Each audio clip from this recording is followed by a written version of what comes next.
میخوای شناسایی بشه کافی.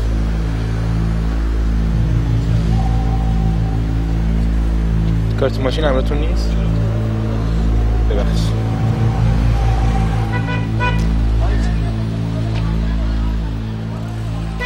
They are called the Basij, or mobilized force for the oppressed.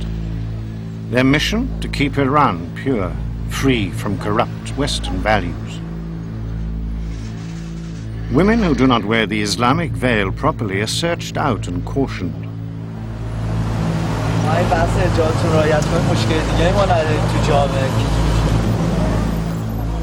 They were formed by Ayatollah Khomeini after the Iranian Revolution. As Iran faces growing pressure to open to the outside world, they are now the guardians of his legacy.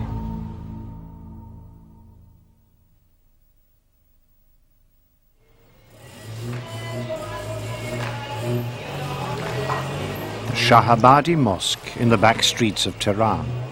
It's the base for the district's mobilized force.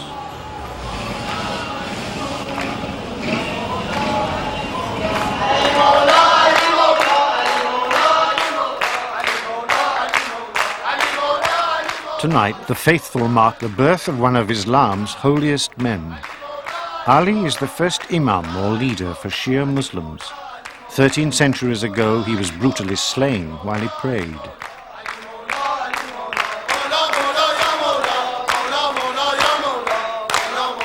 The head of the mosque is Ayatollah Islam Setari. His predecessor died on the battlefield during Iran's war with Iraq. The mosque is both a community center and a political base for the mobilized force. Together, the devoted celebrate those who fought for their Shia faith. With a sword or a gun, they gave up their lives for God. مساجد حکم شریان‌هایی رو دارن که در واقع احکام اسلامی رو از رهبر به اجزاء جامعه و افراد خرد جامعه منتقل میکنه. بسیج همون توده مردمن و توده مسلمان و متدین جامعه خب باید در بسیج حضور داشته باشن و مهد این بسیج هم مسجد خواهد بود دیگه. الله اکبر به احترام خون شهیدان خبر دار الله اکبر آزاد. Late at night, the mosque is transformed into a military base. Tonight's lesson, how to load and fire a Kalashnikov assault rifle.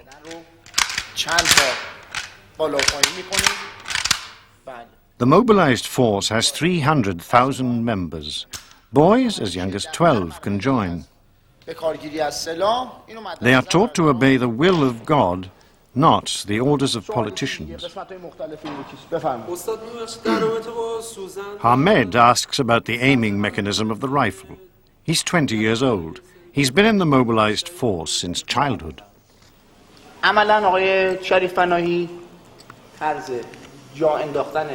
Hamed has enlisted in the Ayatollah's army.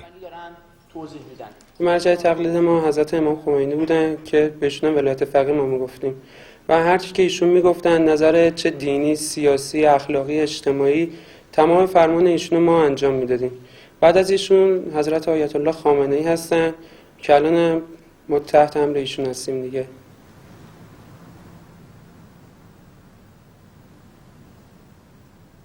فشنگ‌های مختلفی در این خشابات جا میگیره و میشه استفاده کرد.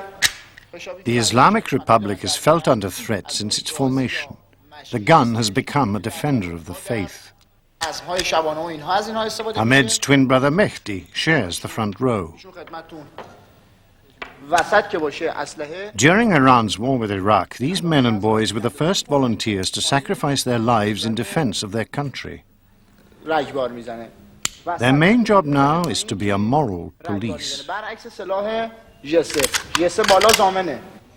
هدفی که بسیج داره امر معروف و نهی از منکره که با ایستادن بچه‌ها در ایست و بازرسی و توصیه کردن خواهرای که یه خود نظر حجابشون مشکل سازه، یه خود تذکر میدن، ابتدا امر معروف میکنن و بعدم ادامه راهشون میدن.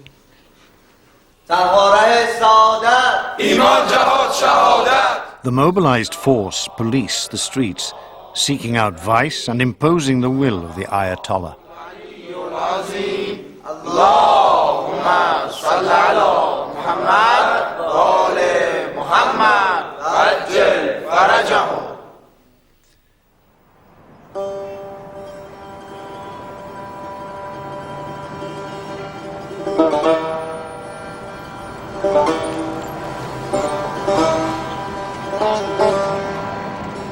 Few symbols of life before the revolution remain.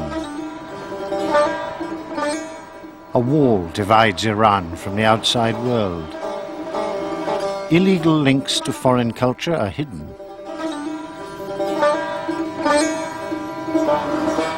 Western music banned.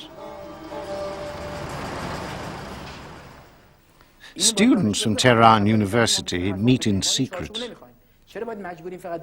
They hide their faces. Political opposition is illegal in Iran, but a new dissent is emerging, led by Islamic scholars like Dr. Habibullah Payman. اینه که باید مبارزه برای آزادی حتما بشه، حالا چه به انتخابات دست بده چه نده. Dr. Payman campaigned for freedom during the Shah's reign and supported the revolution. Now he believes Iran has become a totalitarian state. His writings are photocopied privately. He's not allowed to publish his work. Dr. Payman's students were involved in the overthrow of the Shah. Now a new generation are questioning the lack of freedoms in Iran. در صورتی که مثلا همیشه دانشکده فنی دانشگاه تهران دانشگاه بوده که خیلی پرآشوب بوده، نه اعتصاب توش بوده اینا، ولی الان هیچ کدوم از این خبرا نیست. خواستم بدونم نظر شما به چه دلیلی این اتفاق افتاده و چرا دانشجوهای الان یه همچین حالتی پیدا کردن؟ وقتی گفتگوها از بین رفت، مبادله فکر وجود نداشت، شما فقط مجبورین که یک حرف رو بشنوید یا گوش عمل بکنید، این طبیعی است که انگیزاتون از دست میدید و بعد هم به خاطر حفظ خودتون، بقای موجودیت حالا فیزیکی، اجتماعی، تحصیلیتون محکوم به سکوت هم میشید که حتی اونجا هم که میتونید باید سکوت کنید و مراعات کنید که مبادا آسیبی به شما وارد بیاد. در یک سال اخیر میبینیم که اون محدودیت بیشتری نسبت به اون چه که در چند سال گذشته داده شد به وجود اومده. مطبوعاتی که اجازه دادن دیگه الان در اون حد هم به کسی اجازه نمیدن. برخی از اون مطبوعات در حال تعطیل شدن و لغو امتیازاتشون هستند و کنترل و سانسور بیشتر شده. من به راحتی هم در جامعه نفس نمیکشم. احساس آرامش و نمیدونم امنیت فراوانی هم ندارم. Abbas Maroufi is a writer. His monthly magazine faces regular criticism from those who defend the Ayatollah's legacy. They accuse him of being liberal and Western. ما زیاد ناراحت نمیشیم که ما فوش میدن. ما مثلا اون حملات فیزیکیه.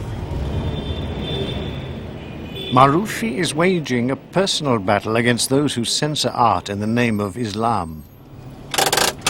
من خوشم نمیاد که 5 تا کتاب در توقیف داشته باشم و برای به دست آوردن اجازه کتاب ها مدام تلاش بکنم، ولی خیلی خوشم میاد که مبارزه میکنم و برای زندگی کردنم انگیزه دارم.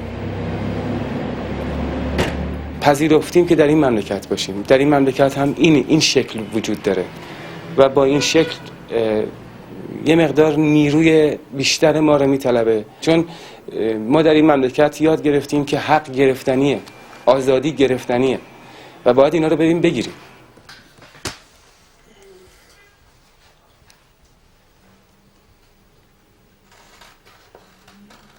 This month's magazine featured an article criticizing Iranian television.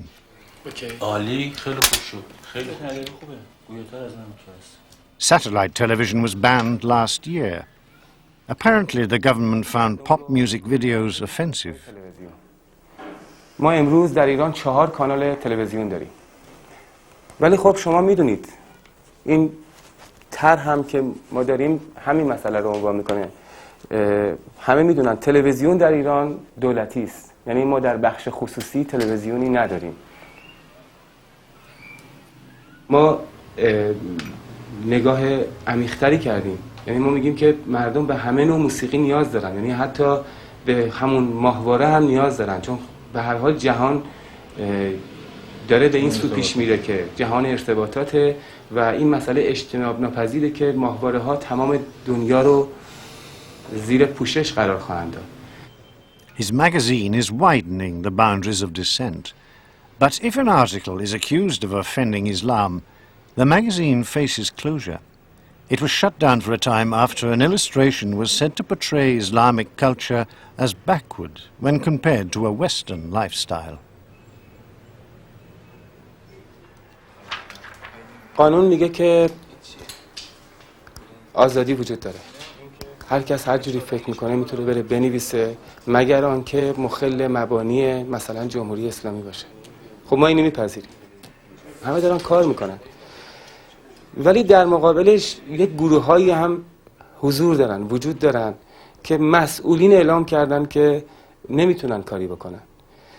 و این اعتراض ما رو هم برمیانگیزه. ما هم سوال میکنیم از اینا که آقا حضور این گروه‌های فشار یعنی نفی قانون، حضور این گروه‌های فشار یعنی اینکه مدیر کل مطبوعات نیست. The intimidation is orchestrated by threats written in official newspapers and then taken up by the mob. مقاله هاییست که به هر حال در طول این سالها منتشر شده. مثلا در این مقاله من فکر نمی کنم فحشی تو فرهنگ فحش وجود داشته باشه که این آقا به ما نداده باشه، ولی به هر حال هست، وجود داره.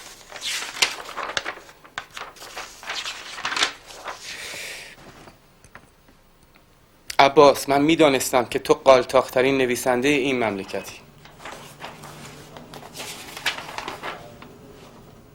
یکی از مسائل خیلی مهم بوده که روزنامه ها خیلی راحت با دو تا کلمه که عباس معروفی آمریکایی است یا نمیدونم عباس معروفی لیبراله یا آزادی بی بند و بار میخواد یا فلان،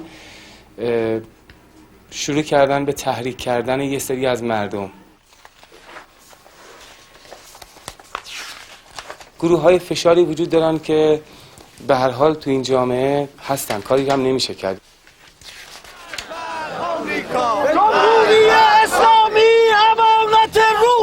The Iranian Revolution brought the mob onto the street.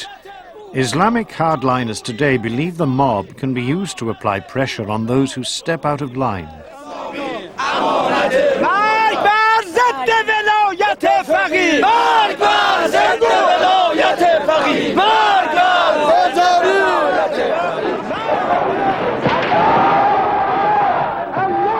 The Iranian Revolution in 1979 was a populist uprising. It united most Iranians of all classes against the despotic government of the Shah, which had ruled through fear.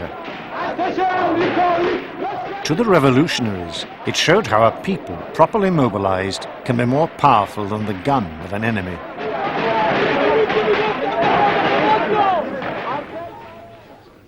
Within a few years, Ayatollah Khomeini became absolute ruler. Opponents to his rule, many of whom had supported him against the Shah, were executed. He introduced into the revolutionary government the concept that the clergy have a divine right to govern Iran. He created the mobilized force. Today, they defend the ideology of religious rule.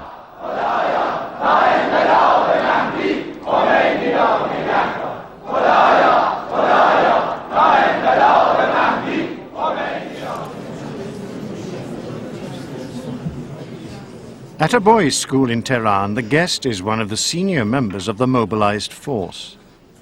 His name is Ala Karam. He is a symbol of hardline resistance to liberal ideas. He is seeking recruits for the mobilized force and warns the children not to lose the culture of sacrifice that sustains the Islamic State. امروز نزدیک به 220 ماهواره ما رو بمبارون تبلیغاتی میکنن و اینجا است که آقا میفرمایند ما در حال قتل عام فرهنگی هستیم. اما اون چیزی رو که دشمن در پی این قتل عام هست، اون فرهنگی رو که میخواد از بین ببره، اون فرهنگ شهادت هست. فرهنگ حسین فهمیده چه چیز بود؟ فرهنگ او به این ترتیب است: یک جوان 13 ساله‌ای که حضرت امام فرمود رهبر ما اون طفل 13 ساله چه کرد؟ شهید حسین فهمیده وقتی که مهماتش تموم میشه چند تا نارنجک به خودش میبنده و از خلایی که هر نارنجک به وجود میاره در مجموع استفاده میکنه، خودش زیر تانک دشمن میندازه. فرهنگ بسیجی همون فرهنگ شهادت است. اینجا چهره پیروزی خون بر شمشیر آشکار میشه. Allah Karam believes the revolution was carried out in the name of the poor and the oppressed. He warns the children of a new enemy inside Iran. People who question the authority of the Ayatollahs. خب امروز ما در کشور خودمون نه تنها مرفهین بی درد رو میبینیم که بسیج باید در مقابله با اونها بر بیاد، بلکه لیبرالیسم فرهنگی رو هم شاهد هستیم که جدایی علم از دین رو سر میدهد. Allah Karam is not only a thinker, he is a man of action. His supporters broke up a lecture at Tehran University given by a liberal Islamic intellectual. The man, who lectures no more, questioned the clergy's divine right to rule. مسئله اصلیشون زدن دین هست، زدن روحانیت هست، زدن بسیجی هست. چرا که تشخیص دادن که ما اجازه ارتباط با امریکا و غرب رو نمیدیم. اینها تشخیص دادن که ما میخواهیم طرفداری بکنیم از و طرفدار هستیم و تا قطره خونمون در دفاع از ارزش‌ها و آرمان‌هامون ایستادیم. مریمش گفت بهل تا که ببوسم رویش، ساره گفت تا که The devoted of the mobilized force believe their way of life must be protected against the invasion of Western culture. Hamed attends regular evening classes at the mosque. They inculcate a belief in community and selflessness. Hamed thinks Western culture is a virus.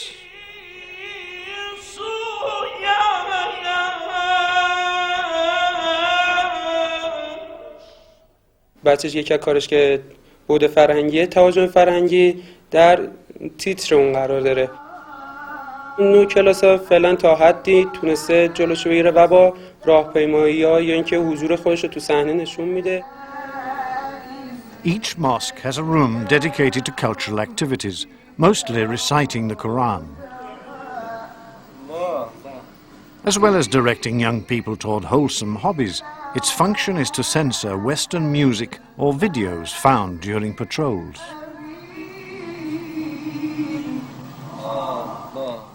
پخش فیلم ها، یعنی فیلم هایی که میدن دست در اختیار همین ویدیو کلوپ ها، در اختیار بسیج میذارن. بسیج میتونه فیلم ها رو مثلا صحیح کنه، بخش فرهنگیش البته. گروه سرود میذاره، گروه های مثلا تابلو نویسی میذاره، مثلا رو پارچه کار کنن.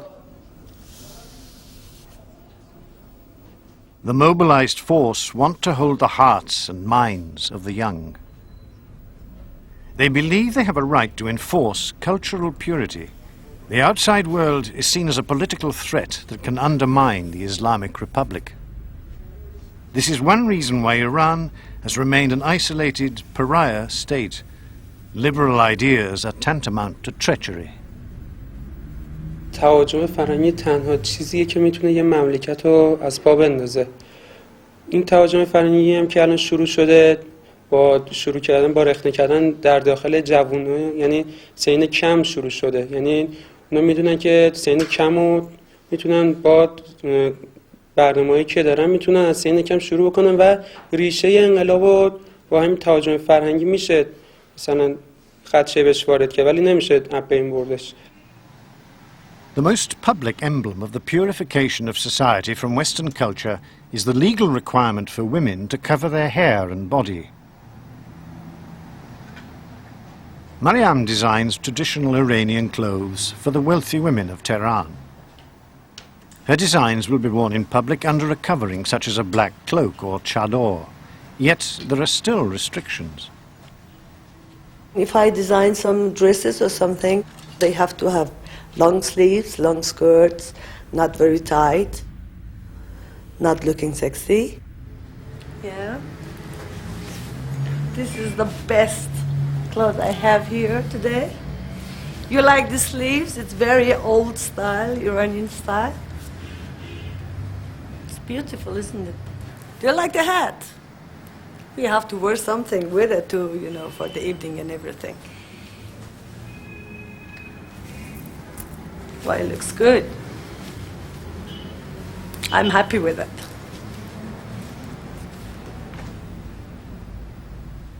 Women in our age and my age, we've been born without chador and without scarf and everything. We've been grown up without scarf. The Shah had encouraged women to remove their veils. Western clothes became a sign of modernity and prosperity. A month after the Shah fell, Ayatollah Khomeini called for the reveiling of women. Women's clothing again became a political symbol, this time the reassertion of an Islamic identity. The rules are that to hide your hair, hide your body, and no nail polish, no much makeup, no red lipstick, anything that it catches the eyes of the strangers. Or being provocative.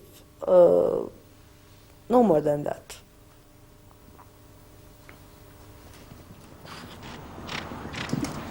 The government is keen to demonstrate that the veil is not a restriction or hindrance. Women are now encouraged to take part in sport. But since the revolution, middle-class women have repeatedly challenged the female role within traditional Islam.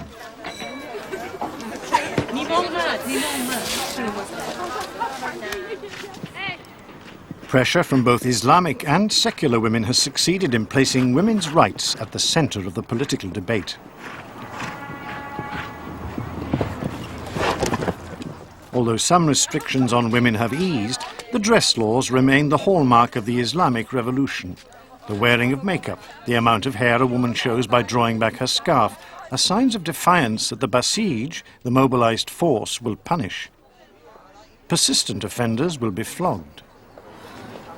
یه زن برای حفظ خودش، برای اینکه به فساد کشیده نشه، برای و غیره که خودش میدونه حجابش رو رعایت میکنه، یا اینکه با سر کردن چادرشون حجابش رو رعایت میکنه برای جلوگیری از فساد که داخل به خودش رخنه نکنه و جلوگیری از مفاسد اجتماعی دیگه. I'm worried. I mean, I'm walking in the street and I'm worried all the time. That somebody comes to me and said, what is this you're wearing? You're supposed to wear very heavy, dull colors, and what is this?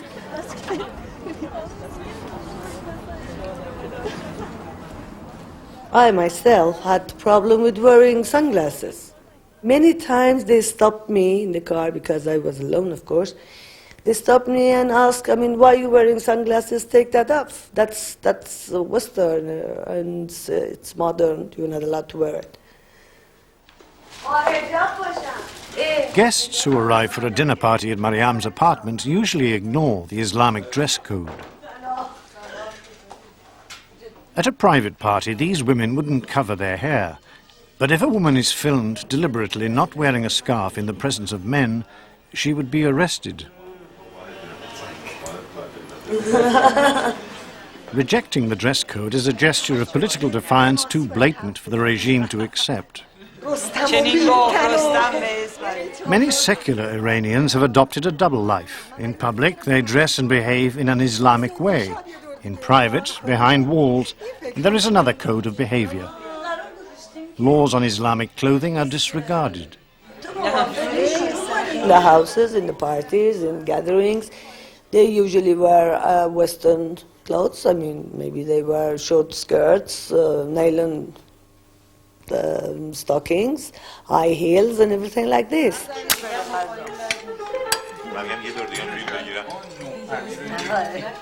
After 17 years, there is little evidence that the ideology of the revolution has penetrated the homes of Tehran's secular elite. Some women now feel confident enough to challenge the strict application of the clothing laws. I feel a little more freedom in this country. But I mean, a woman like me, I'm running around all the time, I'm driving, I'm going up and down and going around the country, driving alone by myself. It's impossible to wear chador or things like this. And why should I? I'm not a widow. Nobody has died, you know, in my family to wear black all the time. Why should I?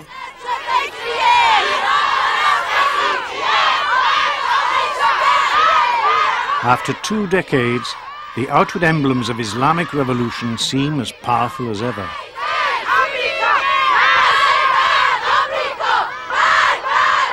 Invoked by the Ayatollah Khomeini, this religious fervor led a nation to war and ensured the survival of the Islamic Republic.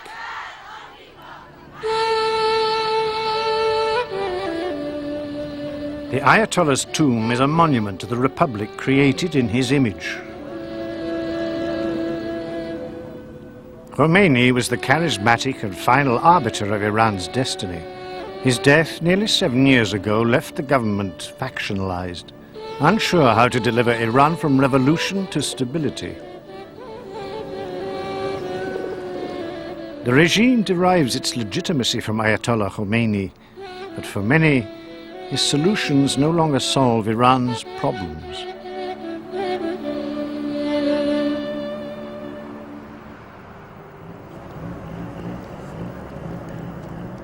Karaj, a town near Tehran. Some here are finding it hard to remain loyal to a revolution carried out in the name of the oppressed. The gap between rich and poor is widening. These women are queuing for milk, subsidized by government coupons. The government is deeply in debt, no longer able to finance its welfare program, but it doesn't dare to withdraw the coupons. It fears social unrest.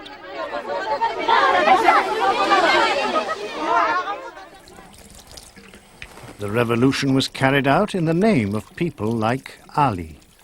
He met his wife while on a march opposing the Shah.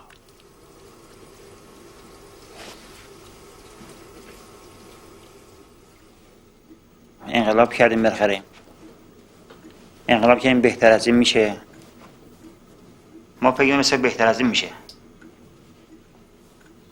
Ali earns less than £2 a day working as a clerk in a government office. He believes the rich have inherited the revolution.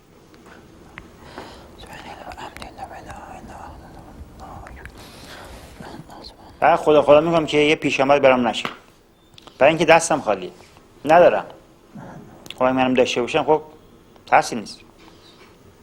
تمام نبوده. همیشه به خاطر اینکه بالاشه راحتی. به خاطر پولشه. بله. هیچ ترس نداره.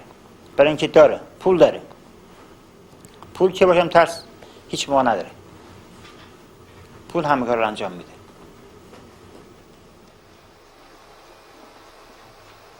Ali looks after his aging mother. He's also struggling to raise and educate 3 young children.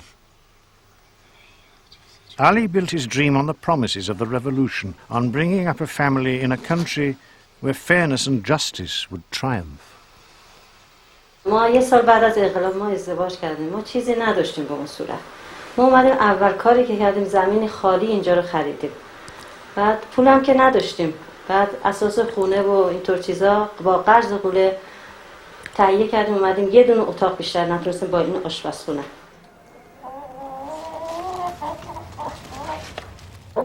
Now the dream is gone. در واقع موضوع روزگار من نمیتونه مثلا حداقل یا آبگوش ساده جلوم بذاره. They rely on government support. برای اینکه الان همه چی کوپونیه، چون کوپون نباشه به حساب جنسی گرفته نمیشه، پس ما مجبور هستیم حساب در نگهداری کوپون، در گرفتن کوپون خیلی به حساب کوشا باشیم، مواظبت کنیم، چون کوپون نباشه چیزی فعلا بهمون نمیدن. خب ما رفت خداحافظ. Ali leaves Karaj early. His journey to work takes 2 hours. He's not back till late at night. من حتی وقت نمی کنم یا نمیتونم برسونم لاغا با خانواده خودم میگه پارکی برم یه جایی بتونم برش برم، یعنی زندگیم نمیتونم برسم میشه.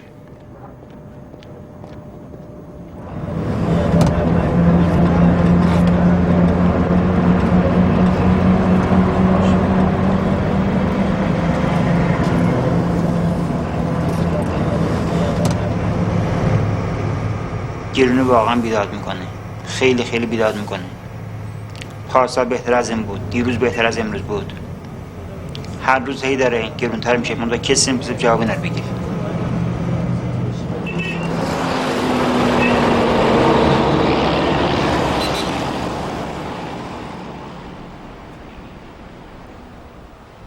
After work that night, Ali's electricity was down. It often happens in his part of Karaj. همیشه اصلا خورده، همیشه فکر میکنم خود چه خواهد شد، چی میخواد بشه. بچه ها دارن بزرگ میشن، خرچون داره بالاتر میره، نمیشه رسون. پسر دوم دبیرستانه، دوم نظریه، دختر سوم راهنماییه، کوچیک چهارم ابتداییه. هر کدوم خواسته‌ای دارن، هر چی میخوان من در جوابشون میگم نیست. تا کی نیست؟ تا چه مدت؟ میگه ما یه همچین اینجور خواهد بون. فقط از خداوند میخوام که خداوند بهم لاغر زودتر من جونم بگیره، راحت بشم از زندگی، از روی این خجل نکشه.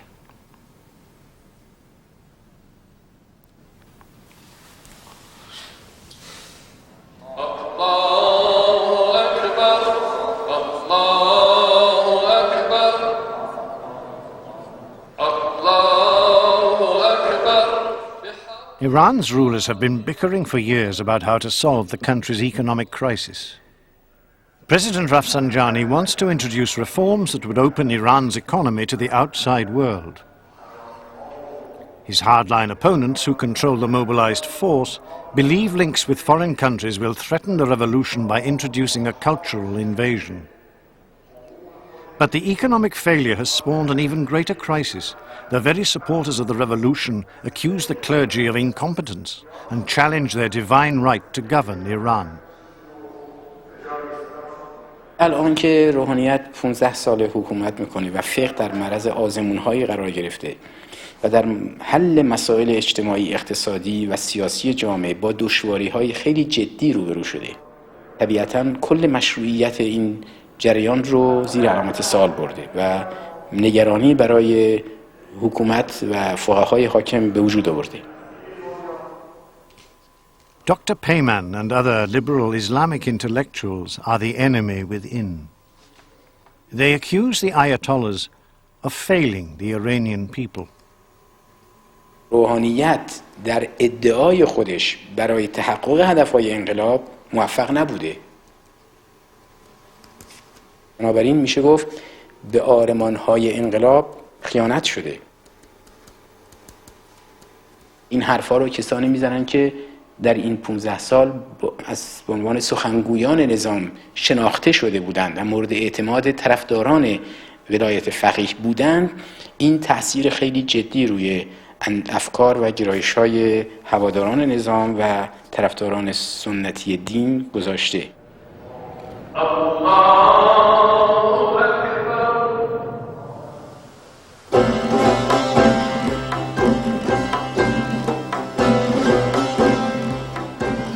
The shopping centre is called Paradise. The government itself, aware of growing unease, is pursuing a radical solution to solve Iran's economic problems. On the island of Kish in the Persian Gulf, the emphasis is on openness and flagrant consumerism. Quiche is a free trade zone. It's a political experiment to see if Iran can deal effectively with the values of the outside world.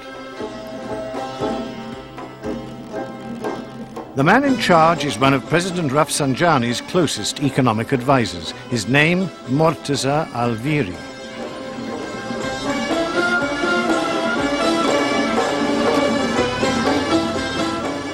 Alviri's duty today is the mundane fare of politicians everywhere, attending a school athletics meeting. Yet his mission on Quiche could be decisive in shaping the future of the Islamic Republic. الان معتقد هستم که حتما ما بایستی به طرف اقتصاد باز پیش بریم. الان دقیقا ما در یک نقطه تعیین کننده قرار گرفتیم برای اینکه اقتصاد کنترل شده و بسته و همچنین فضای سیاسی بسته یک طرز تفکر هستش که من اون رو مضر به حال اقتصاد کشور میدونم، ولی طرفدارانی در مجموعه حکومتی ایران داره. من در این حال بر این باور هستم که سیاست‌های اقتصادی باز سیاست‌های باز سیاسی رو هم طلب میکنه و این حرکت رو یعنی سیاست‌های باز سیاسی رو من منطبق بر قانون اساسی و جهتگیری سالم انقلاب من میدونم.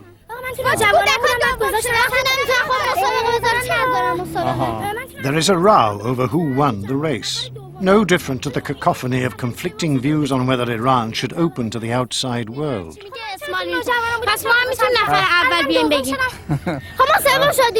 قرار شد به همه جایزه بدم، به همه جایزه بدم. The development project at Quiche will take 20 years. Hundreds of millions of pounds are earmarked for investment on the island. It's the personal project of President Rafsanjani. Quiche is part of a controlled experiment to forge links with the outside world. Hardliners backed by the mobilized force would not let this happen on mainland Iran.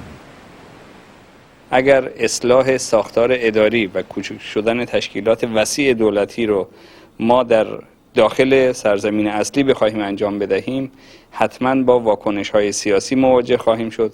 به عنوان مثال 2,500,000 کارمند دولتی الان در کشور در حال کار هستند که در این اصلاح ساختاری بایستی حدود 3/4 اونها از کار بیکار بشن که ملاحظه میکنید کشور رو با یک بحران سیاسی مواجه خواهد کرد. Alviri sat next to Rafsanjani during Iran's first revolutionary parliament. Alviri was known as a hardliner.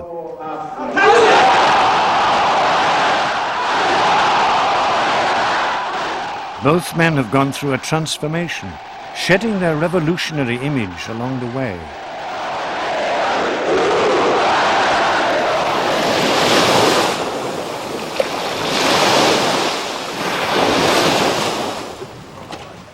Quiche Island is trying to become a holiday playground as well as an industrial base.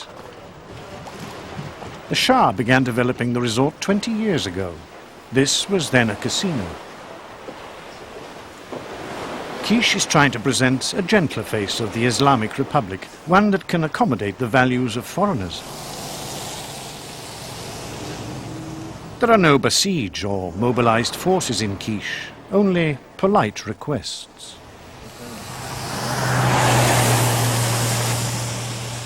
آینده متعلق به کسانی هستش که محدودیت ها رو برمی‌دارن و آمادگی دارن که با جامعه جهانی زندگی کنن، با کشورها ارتباط داشته باشن و با فرهنگ‌های مختلف ارتباط برقرار بکنن و معتقد هستم که هر جامعه‌ای در این زمینه‌ها محدود و بسته فکر بکنه، اون جامعه و اون جمعیت محکوم به شکست است.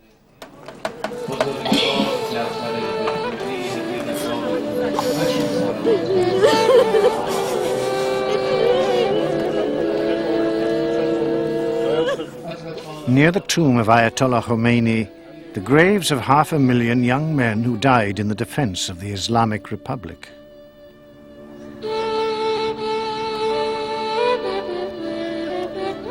It is nearly a generation since militant Islam confronted the Western world and formed a government in the name of religion.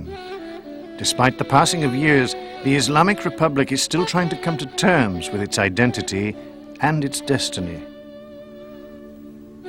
Ahmed, Mehdi, and other members of the mobilized force believe sacrifice and martyrdom define the true nature of an Islamic Republic.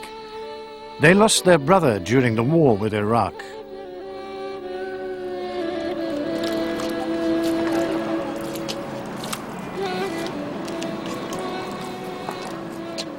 حالا میریم یه احساس تأسفی واسه خودمون میخوریم، یعنی این خوش به حالت که رفتی، یعنی خوش که شهید شد، یعنی به خاطر هدفش، به خاطر اسلام و آب و خاکش.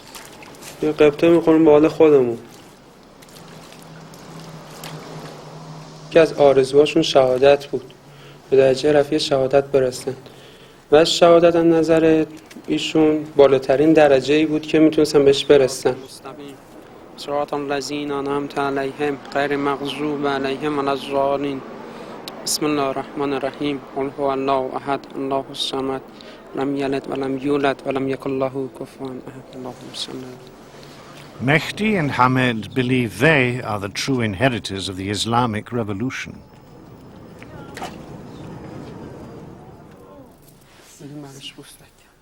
At home with their family, they are anxious for the future. As Iran edges from its revolutionary roots, there will be increasing pressure for the country to open to the outside world.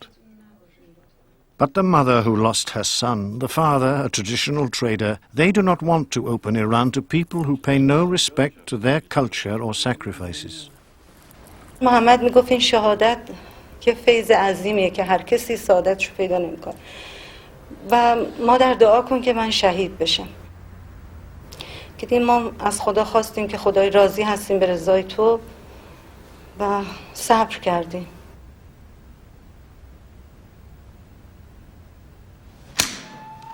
بله آیه افغانی از این قسمت. Today, the ruling theocracy faces no serious external threat. The enemy is within. The challenge to religious rule is growing stronger. The Islamic Republic is at the crossroads. Those who fight for reform confront the ghost of Khomeini and the guardians of the Ayatollah. هنوز احساس نمی کنیم چیزی عوض شده باشه یا عوض بخواد بشه و اسلام هم که عوض شدنی نیست. ما باید ایستادگی بکنیم. الان هم ممکنه یه مقدار کشیده بشه این طرف، یه مقدار کشیده بشه اون طرف، ولی خانواده شهدا همیشه رو اون خط اصیلی که امام خمینی، انقلاب که امام خمینی کردن، اونجا ایستادن خانواده شهدا.